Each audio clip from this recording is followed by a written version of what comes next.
You ask Tiger to solve. This deals with linear equations with one unknown. The final result is x equals 8. Let's solve it step by step. Simplify the expression. Multiply the fractions. Expand the parentheses. Simplify the arithmetic. Break up the fraction.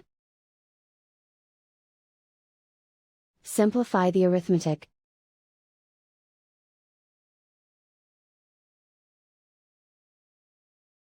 Group all constants on the right side of the equation. Subtract 15 over 16 from both sides. Combine the fractions. Combine the numerators. Reduce the zero numerator. Simplify the arithmetic. Combine the fractions.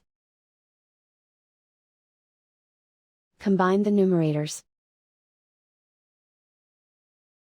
Find the greatest common factor of the numerator and denominator. Factor out and cancel the greatest common factor. Isolate the x. Multiply both sides by inverse fraction 4 over 3. Group like terms. Multiply the coefficients. Simplify the fraction. Multiply the fractions. Simplify the arithmetic. And so the final result is x equals 8.